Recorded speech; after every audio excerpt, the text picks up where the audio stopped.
In 1975, the Canadian Geological Survey Journal published a study initiated by the federal government.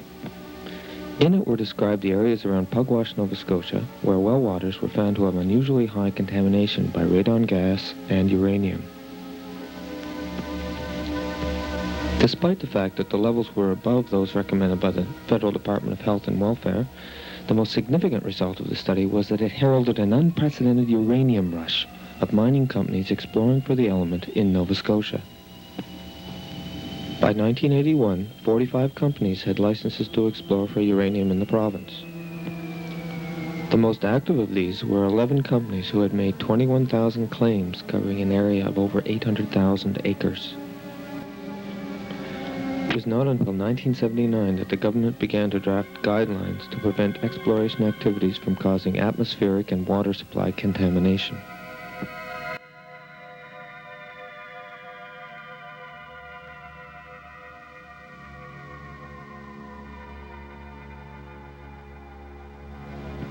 These guidelines then went through 3 years of revision before finalization. Upon completion, they were promptly declared by Ron Barkhouse, Minister of Mines and Energy, as the most stringent in the country, although the department later had to modify that stance when the BC regulations were shown to be much more strict. Whether or not the Nova Scotia government was taken by surprise by the uranium rush is debatable. However, it was only after a veritable explosion of citizens groups organizing against uranium mining that the government placed a moratorium on the issuance of uranium exploration licenses on September 23, 1981. This was 2 weeks prior to a provincial election.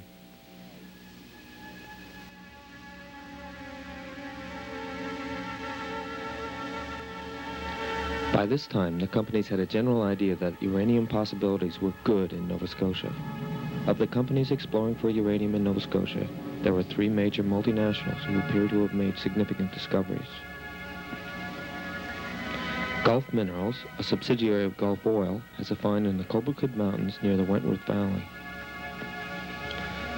Kid Creek Mines, formerly Aquitaine Limited, now owned in large part by the federal agency, the Canadian Development Corporation, has a large area staked out at Millet Brook in the Vaughan-New Ross area. Shell Resources Limited, a subsidiary of Shell Oil, has claims in conjunction with Ontario Hydro in several locations near Bear River. The Gulf find in Wentworth is the oldest and the first Nova Scotia listing in the 1979 Sources of Uranium in Canada, issued by the Federal Department of Mines and Energy. In December 1981, Gulf left their core storage area made up of a number of light plywood buildings without signs or markings of any sort. Area residents from a group called Citizens Against the Radioactive Environment became concerned and brought in their own radiation measurement device to determine if the core samples were radioactive. The samples turned out to be up to 5 times the natural background level of radioactivity. One shed was particularly high in readings and also did not have any ventilation for buildup of radon gas from the core samples. The Nova Scotia guidelines for exploration specifically state that there must be adequate ventilation for core storage, and the BC guidelines require that the storage areas be monitored to determine if they are above the Atomic Energy Control Board regulation limits. The guidelines also require the storage area to be clearly marked. The publicity generated by the Gulf Wentworth site caused the Nova Scotia Department of Mines officials to jump to the defense of the company, and eventually a bumper sticker-style sign was put on one of the buildings. Gulf has not made any public comment on their plans to develop the Wentworth site if the moratorium is lifted. The find is located near the Wentworth Valley Ski Resort area and is in the watershed area for a number of communities in the surrounding region. Gulf's assurances to a resident of the area in a letter dated February 4, 1980, are the only response the public has to go on with regard to Gulf's intentions.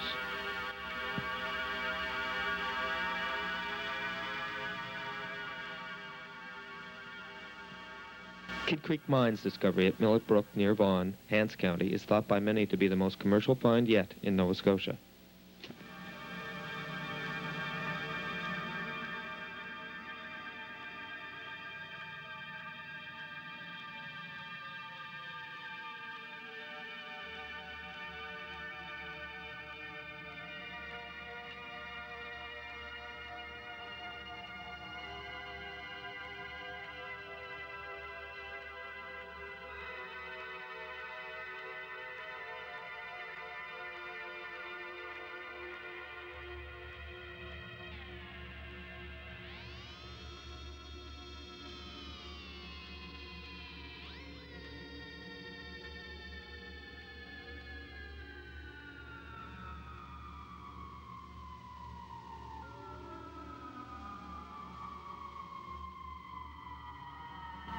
Shell Oil, in partnership with Ontario Hydro, has established several finds in the Digby-Bear River area.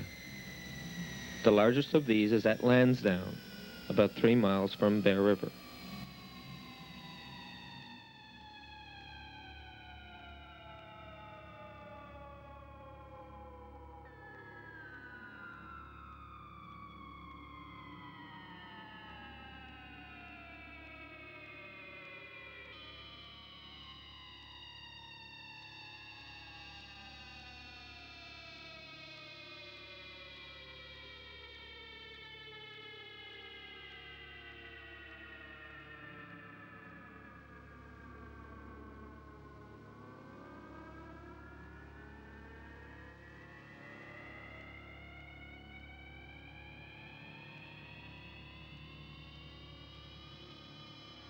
About 10 miles away, Shortlift Lake was the site of more exploration by Shell. An area 100 yards long by 30 yards wide was excavated on one side of the lake. On the opposite side of the lake, there were several drill holes. Shell geologists told a nearby resident that the drill holes went underneath the lake to test for ore bodies. If they found anything, they would simply drain the lake to mine the ore. Shell had other finds in the area, and all core samples were brought to this central core storage building.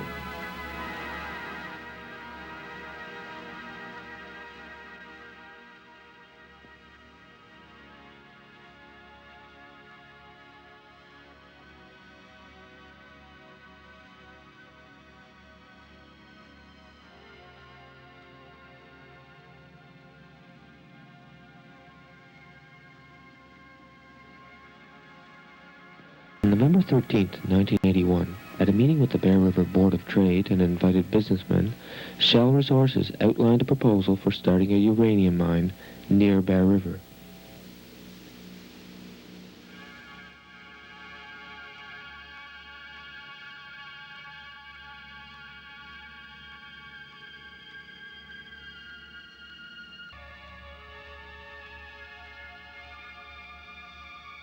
Since that time, Shell has stated that it has abandoned its mineral exploration program, but has maintained the rights to its discoveries near Bear River. After the Buchanan government placed a moratorium on the issuance of uranium exploration licenses because of public outcry, the matter was to be studied by a select committee of the legislature. However, the select committee had been appointed a year prior to the moratorium and had met only once for 15 minutes. Buchanan promised to reactivate the committee, but on January 24, 1982, he appointed Judge Robert McCleave as a one-man commissioner of inquiry into uranium mining. Claiming lack of cooperation by opposition leader Sandy Cameron, Buchanan bypassed the select committee. Cameron swiftly denied the allegation and as much as called the premier a liar. Thus born out of an atmosphere of questionable motivations, the inquiry into uranium mining was placed in the hands of Judge Robert J. McCleave. McCleave had been a federal MP for the Conservative Party in a Halifax riding for 20 years prior to his appointment as a provincial judge in 1977.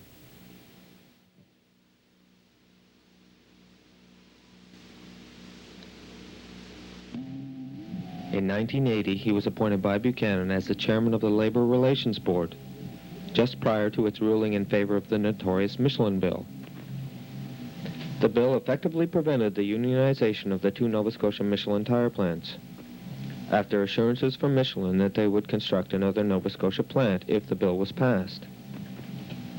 However, the bill required a further ruling by the Nova Scotia Labor Relations Board, which it received on February 13, 1980, with its new chairman, Judge Robert McCleave. After the terms of reference of the inquiry were published, a coalition of citizens groups met in Truro to discuss the situation. In a news release after their meeting, the coalition outlined their view on what form the inquiry should take.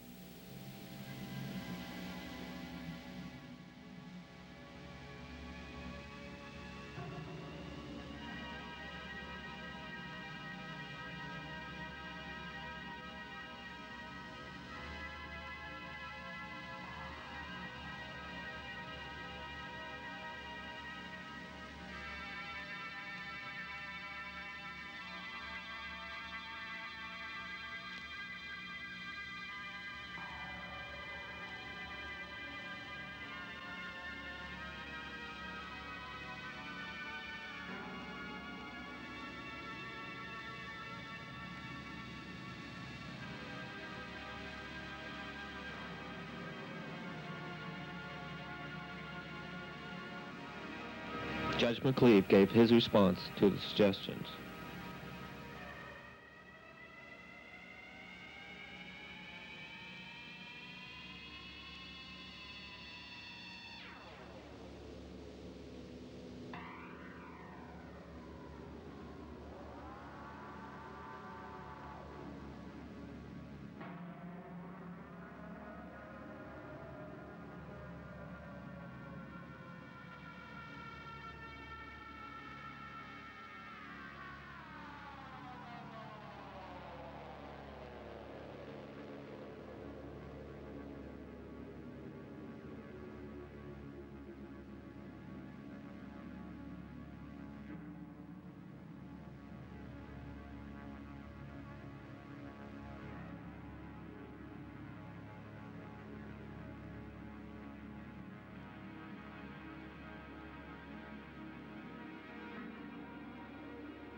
When the heated public criticism erupted, McCleave changed his stance on the issue.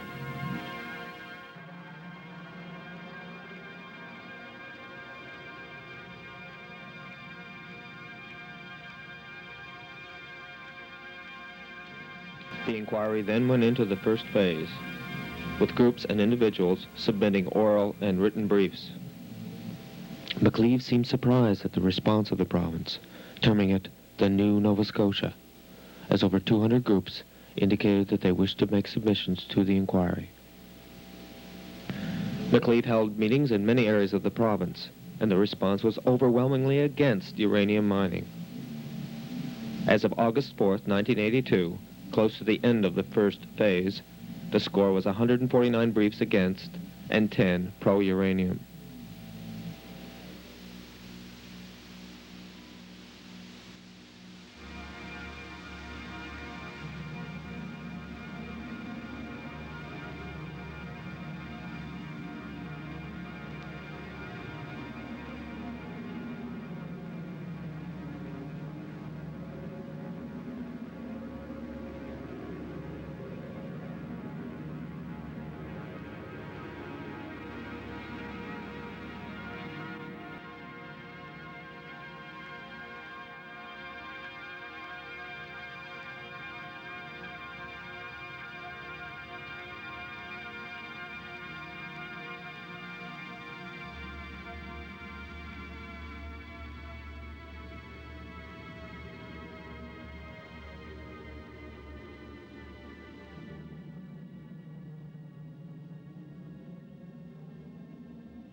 In Windsor, on June 4th, 1982, Kidd Creek gave their major presentation.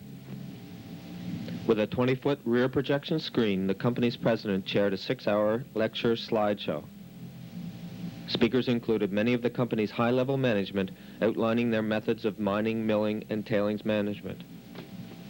Also featured were speakers from an independent consulting firm, indicating how safe the mining of uranium was with modern methods.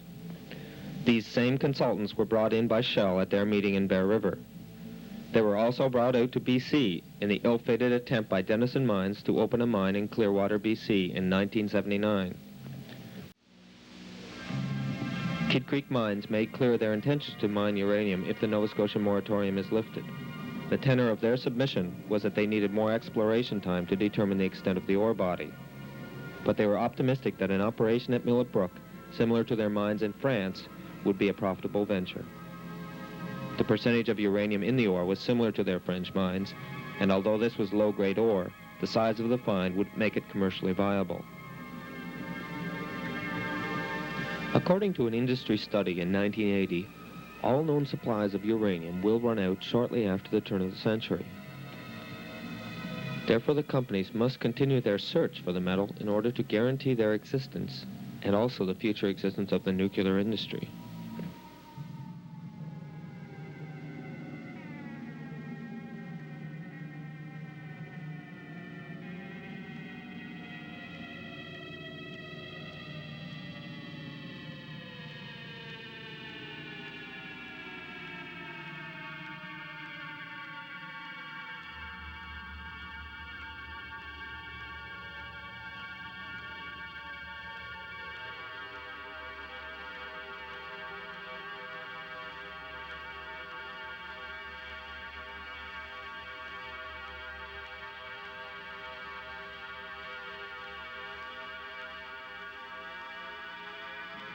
In the Atlantic region, the nuclear industry has found another third world market.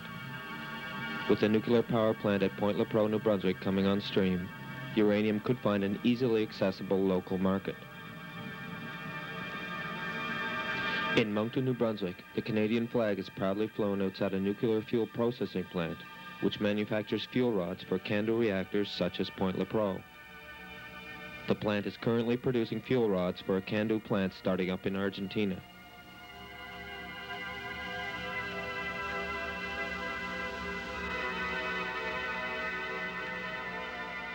In Cape Breton, 2 of Canada's 3 heavy water plants are located at Glace Bay and Port Hawkesbury. These produce the expensive fluid deuterium, commonly called heavy water. It is used to transfer heat and control a reaction in the core of a CANDU reactor. The New Brunswick Power Commission, which built Point Lepreau, stated in its submission to the McCleave inquiry that Nova Scotia was putting itself out of the picture of the future if the moratorium on uranium mining was not lifted. What would be in this picture if Nova Scotia joined it? Uranium mining has a brief but infamous history. In Canada, during the period of 1955 to 1967, there were no regulations governing radiation exposure to workers in the mining and milling of uranium. As lung cancer began to show abnormally high incidence in uranium miners, the regulated limit was set at 12 working level months in 1967.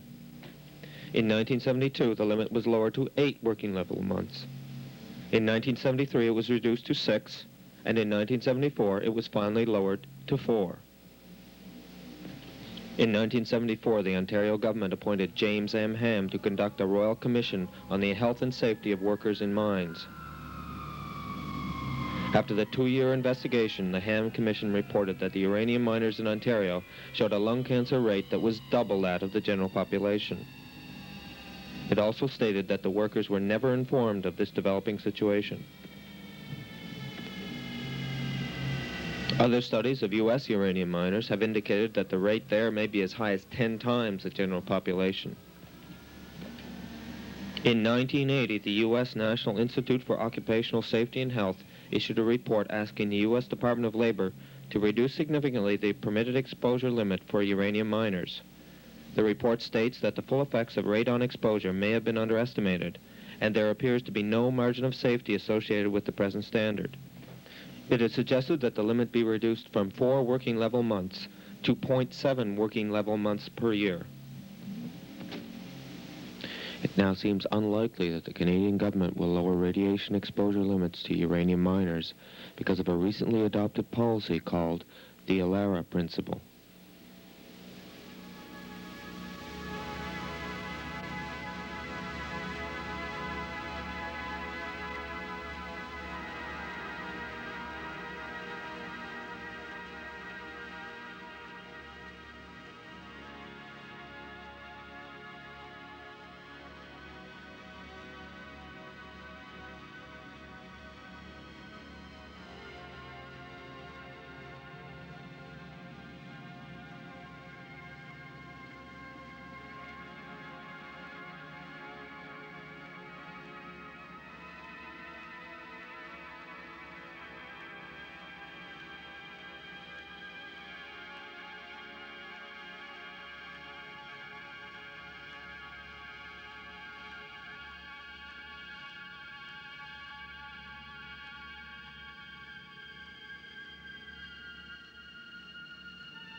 The huge amounts of tailings or waste which spews out of the uranium mill will be radioactive for thousands of years.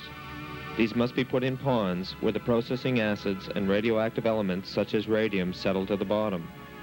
The water drawn off these tailings is then dumped into rivers and lakes, which eventually become uninhabitable for most of their native life forms. The danger of radionuclides leaching into the water table from the settling ponds or being flooded there by rainfall is unavoidable. The tailing solids eventually form mountains of fine sand that emit radon gas and its carcinogenic daughter byproducts. This gas is released for the entire radioactive life of the tailings. No methods have been devised to safely and permanently isolate the tailings from the environment. Even short-term storage has been a problem, and numerous tailings ponds releases into water supplies have been recorded in the U.S. and Canada. At Millet Brook, Kidd Creek Mines has stated they expect to extract 400 metric tons of ore a day. At that rate, after the 20-year life expectancy of the mine, the legacy at Millet Brook would be approximately 3 million metric tons, or 10 tons of radioactive waste for every person in Nova Scotia. Millet Brook is only one of the likely sites for uranium mines in Nova Scotia. And what further discoveries will be made if exploration is allowed to continue? Nova Scotia's granite has uranium in it. What will be done about it? The decision is not up to the government, Judge McCleave, or the nuclear industry. The ultimate decision is up to you.